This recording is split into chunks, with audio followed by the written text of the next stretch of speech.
الحمدللہ رب العالمین والعاقبۃ للمتقین والصلاۃ والسلام علی سیدنا مولانا محمد وآلہ وصحبہ اجمعین اما بعد اعوذ باللہ من الشیطان الرجیم بسم اللہ الرحمن الرحیم ومن يعظم شعائر اللہ فإنها من تقوى القلوب صدق اللہ مولانا العظیم وبلغنا رسولہ النبی الکریم ونحن علی ذلک لمن الشاہدین والشاکرین والحمد للہ رب العالمین ان اللہ ملائکتہ یصلون علی النبی یا ایہا الذین آمنوا صلوا علیہ وسلموا تسلیما صلی اللہ علی النبی الأمی وآلہ صلی اللہ تعالی علیہ وسلم صلاۃ و سلام علیک یا رسول اللہ مولایا صلی وسلم دائما ابدا علی حبیبک خیر الخلق کلہم۔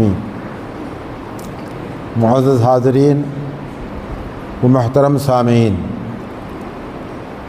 خطبہ کے بعد قرآن مقدس کی آیت کریمہ کی تلاوت کا شرف حاصل کیا۔ قرآن فرماتا ہے وَمَن يُعَظِّمْ شَعَائِرَ اللَّهِ، کہ جو اللہ کے نشانوں کی تعظیم کرے فَإِنَّهَا مِن تَقْوَى الْقُلُوبِ، تو یہ دلوں کی پرہیزگاری سے۔ تعظیم اور ادب کی بڑی حیثیت ہے، تعظیم اور ادب کا بڑا مقام ہے، اور عبادت الگ چیز ہے، تعظیم الگ ہے۔ ہر عبادت تو تعظیم ہے، مگر ہر تعظیم عبادت نہیں، ہر تعظیم عبادت نہیں اور ہر عبادت تعظیم ہے۔ یوں سمجھیے آپ کہ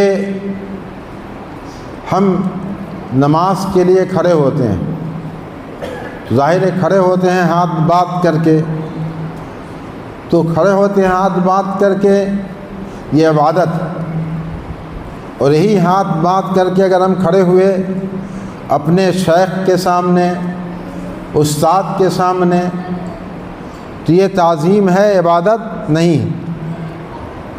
اس لیے کہ جب ہم نماز کے لیے ہاتھ بات کے کھڑے ہوتے ہیں تو جس کی عبادت کرتے ہیں، جس کی تعظیم کر رہے ہیں، تو اس کی الوہیت، استحقاق عبادت، اس کے واجب وجود ہونے کا اعتقاد ہوتا ہے۔ اور استاد کے سامنے جب ہم کھڑے ہوئے ہاتھ بات کر کے، تو یہاں استحقاق عبادت اور وجوب الوجود یا الوہیت کا اعتقاد نہیں ہوتا ہے۔ تو ہر عبادت تو تعظیم ہے، مگر ہر تعظیم عبادت نہیں ہے۔ تعظیم کا حکم ہے ہمیں کہ ہم شاعر اللہ کی تعظیم کریں۔ اب شاعر اللہ کیا ہے؟ مسجد شاعر اللہ میں ہے، کعبہ شاعر اللہ میں ہے، قرآن شاعر اللہ میں ہے۔ تو اب ہر ایک کی تعظیم اس کے مناسب ہے۔ مثلا کعبہ کی تعظیم یہ ہے کہ کعبہ کی طرف ہم تھوکے نہیں، اس کی طرف ہم پیشاب پیخانہ رخ کر کے یا پیٹھ کر کے نہ کریں، یہ کعبہ کی تعظیم ہے۔ قرآن کی تعظیم یہ ہے کہ ہم قرآن کی تلاوت کریں، تلاوت کے ساتھ ساتھ اس کے معانی کو، مفہوم کو سمجھیں۔ اسی طرح رمضان کی تعظیم ہے۔ رمضان کی تعظیم یہ ہے کہ ہم روزہ رکھیں، رمضان میں ذکر کریں، قرآن کی تلاوت کریں۔ تو تعظیم اور ادب کا بڑا مقام ہے۔ حضرت اسامہ رضی اللہ تعالیٰ عنہ ارشاد فرماتے ہیں اتیت النبی صلی اللہ تعالیٰ علیہ وسلم واصحابہ حولہ کانہم علی رؤوسہم الطیر، کہ میں حضور کی خدمت میں جب حاضر ہوتا تھا اور حضور کے ارد گرد آس پاس صحابہ اس طرح بیٹھے ہوتے تھے کہ گویا کہ ان کے سروں کے اوپر پرندے بیٹھے ہوئے ہیں۔ یہ صحابہ کی تعظیم تھی نبی کریم صلی اللہ علیہ وسلم کی۔ اس طرح صحابہ بیٹھتے تھے کہ گویا پرندے سروں پر بیٹھے ہوئے ہیں۔ سیدنا ابو بکر صدیق رضی اللہ تعالی عنہ نماز پڑھا رہے تھے، اور نماز کے درمیان نبی کریم صلی اللہ تعالی علیہ وسلم تشریف لے آئے۔ تشریف لائے تو حضرت سیدنا ابو بکر صدیق رضی اللہ تعالی عنہ پیچھے ہٹ گئے۔ اب جب نماز سے فارغ ہوئے تو حضور نے فرمایا کہ ابو بکر صدیق تم اپنی جگہ پر ثابت کیوں نہیں رہے، قائم کیوں نہیں رہے، جب کہ میں نے تم کو حکم دیا تھا؟ تو سیدنا ابو بکر صدیق رضی اللہ تعالیٰ نے کیا فرمایا؟ ما کان لابن ابی قحافہ ان یصلی بین یدی رسول اللہ صلی اللہ تعالی وسلم، کہ ابو قحافہ کے فرزند کی شان کے لائق نہیں کہ نبی کریم صلی اللہ علیہ وسلم کی موجودگی میں نماز پڑھائیں اور حضور ہوں اور ہم نماز پڑھائیں۔ یہ سیدنا ابو بکر صدیق رضی اللہ تعالیٰ عنہ کی تعظیم ہے نبی کریم صلی اللہ علیہ وسلم کی، وہ بھی نماز کی حالت میں کہ حضور تشریف لائے تو سیدنا ابو بکر صدیق رضی اللہ تعالیٰ عنہ پیچھے ہٹ گئے۔ بنی اسرائیل میں ایک شخص تھا، بہت گنہگار تھا، 200 سال تک اس نے اللہ تعالیٰ کی نافرمانی کی۔ جب اس کا انتقال ہوا تو لوگوں نے اس کو ایسی جگہ پھینک دیا جہاں گندگی پھینکی جاتی ہے، کوڑا کرکٹ پھینکے جاتے ہیں، گندگی وہاں پھینک دیا۔ تو حضرت موسیٰ علیہ السلام کو وحی آئی، کیا وحی آئی؟ کہ جاؤ اس بندے کے پاس اور اس کو وہاں سے اٹھاؤ اور غسل دو، نماز جنازہ پڑھو اور قبرستان میں اس کو دفن کر دو۔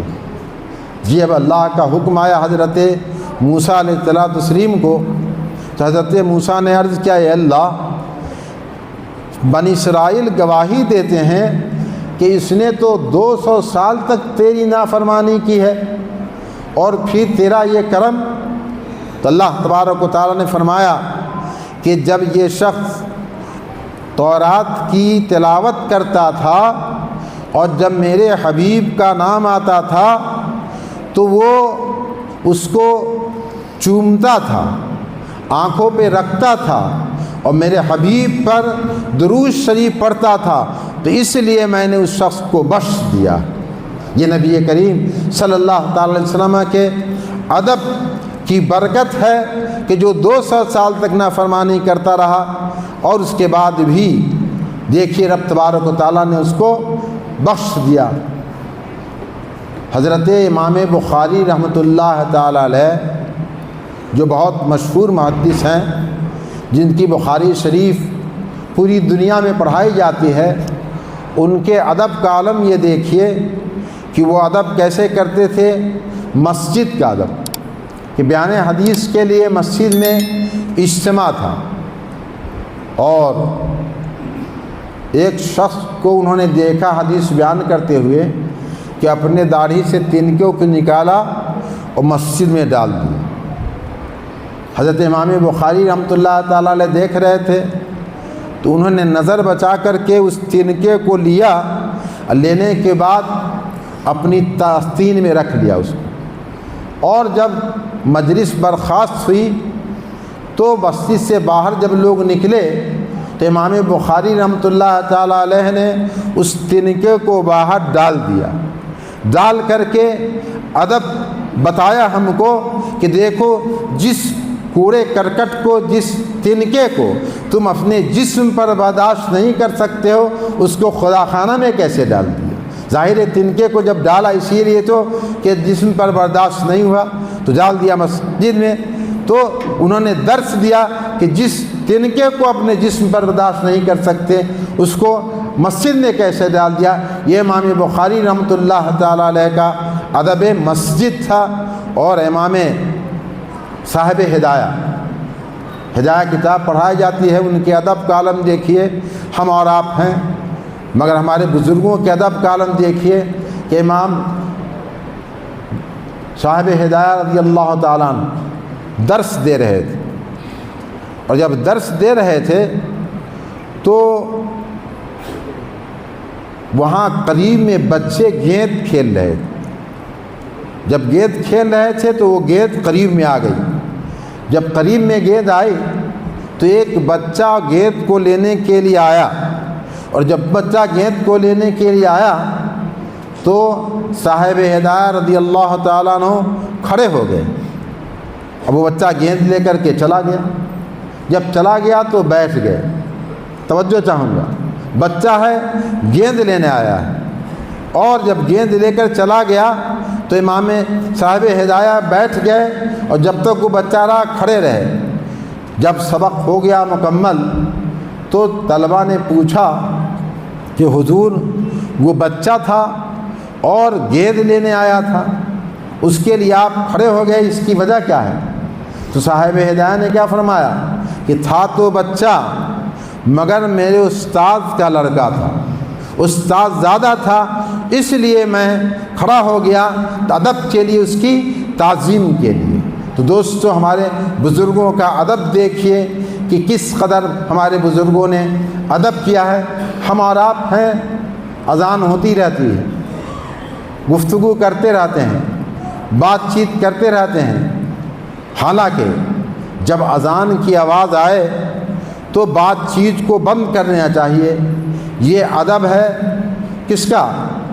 اذان کا ادب ہے کہ بات چیت بند کر کے اذان کو سننا چاہیے، اور اذان کو سن کر کے جواب دینا چاہیے۔ ملکہ زبیدہ ہارون رشید کی بیوی نبی کریم صلی اللہ تعالیٰ علیہ وسلم سے بہت محبت کرتی تھیں۔ پیاس لگی، اور جب پیاس لگی تو پانی مانگا، خادمہ نے پانی لا کر کے دیا، اور جب خادمہ نے پانی لا کر کے دیا، ہاتھ میں جب گلاس لیا پانی کا تو اتنے میں اذان کی آواز آ گئی۔ جب اذان کی آواز آئی تو گلاس کو رکھ دیا اور اذان سننے لگی، اذان کا جواب دینے لگی۔ تو اذان سننے میں، اذان کا جواب دینے میں مشغول ہو گئی۔ جب اذان ختم ہو گئی تب جا کر کے انہوں نے پانی پیا۔ اب ان کا انتقال ہوا تو کسی اللہ والے نے دیکھا کہ وہ جنت کے باغوں میں ٹہل رہی ہیں، جنت کے باغوں میں ٹہل رہی ہیں۔ جب اللہ والوں نے دیکھا تو پوچھا کہ یہ مرتبہ آپ کو کس وجہ سے ملا؟ تو انہوں نے کہا کہ میں نے ایک مرتبہ اذان سنا، اور اذان جب سنا تو پانی کو میں نے رکھ دیا اذان کے ادب کی وجہ سے، تو اذان کے ادب کی وجہ سے پانی کو رکھ کر اور اذان سننے میں مشغول ہو گئی۔ تو یہ اذان کے ادب کی برکت ہے کہ رب تبارک و تعالیٰ نے مجھے نجات، بخشش اور جنت عطا فرمایا ہے۔ ظاہر ہے نجات، بخشش، جنت، تین چیزیں، یہ تینوں چیزیں اللہ تبارک و تعالیٰ نے عطا فرمایا، اس لیے اذان کے ادب کی وجہ سے۔ ہم اور آپ ہیں کہ نہ اذان کا ادب ہے، نہ نماز کا ادب ہے، نہ قرآن کا ادب ہے۔ اس لیے حاضرین سامعین، میں آپ سے عرض کروں گا کہ جب مؤذن اذان دینا شروع کرے تو آپ اذان سننے میں مشغول ہو جائیں، دنیا کی باتوں کو چھوڑ دیں، بلکہ اذان سنیں، اور اذان سن کر کے اذان کا جواب دیں، اور صرف جواب ہی نہیں بلکہ آپ مسجد میں آئیں، خدا خانہ میں آئیں، خدا خانہ میں آ کر کے نماز آپ ادا کریں۔ جب نماز ادا کریں گے تب آپ نے جو جواب دیا، اذان سنا، تو پورا فائدہ ملے گا۔ اگر آپ گھر میں بیٹھے ہوئے، کہیں بھی بیٹھے ہوئے اذان کو سن لیا اور مسجد میں آئے نہیں، نماز نہیں ادا کیا، تو پھر پورا فائدہ آپ کو نہیں ملے گا۔ اس لیے کلمہ حق لا الہ الا اللہ محمد رسول اللہ صلی اللہ تعالیٰ علیہ وسلم کے پڑھنے والوں، جب آپ نبی کریم صلی اللہ تعالیٰ علیہ وسلم کے عاشق ہیں تو اپنے عشق کا ثبوت دیجئے۔ نبی کریم صلی اللہ تعالیٰ علیہ وسلم فرماتے ہیں قرۃ عینی فی الصلاۃ، میری آنکھ کی ٹھنڈک نماز میں ہے۔ ظاہر ہے جب حضور فرما رہے ہیں کہ میری آنکھ کی ٹھنڈک نماز میں ہے، یعنی نماز جب کوئی پڑھتا ہے تو مجھے خوشی حاصل ہوتی ہے، مسرت حاصل ہوتی ہے۔ ہم ہیں، آپ ہیں کہ عشق کا دعویٰ کرتے ہیں مگر نماز سے کوسوں دور ہیں۔ اس لیے میں آپ سے گزارش کروں گا کہ آپ نمازی بنیے، سچے پکے مسلمان بنیے۔ سچے پکے مسلمان کی پہچان اور علامت یہی ہے کہ وہ نماز پڑھے۔ اس لیے میں آپ سے گزارش کروں گا، بار بار گزارش کروں گا، خود نمازی بنیے، اپنے بچوں کو نمازی بنائیے، اپنی بیوی کو نمازی بنائیے، اپنے دوستوں کو نمازی بنائیے۔ جب آپ نمازی ہو جائیں گے تو انشاءاللہ تبارک و تعالی دنیا کی اور آخرت کی کامیابی آپ کے لیے ہے کہ محمد سے وفا تو نے تو ہم تیرے ہیں، یہ جہاں چیز ہے کیا لوح و قلم تیرے ہیں۔ وآخر دعوانا ان الحمدللہ رب العالمین۔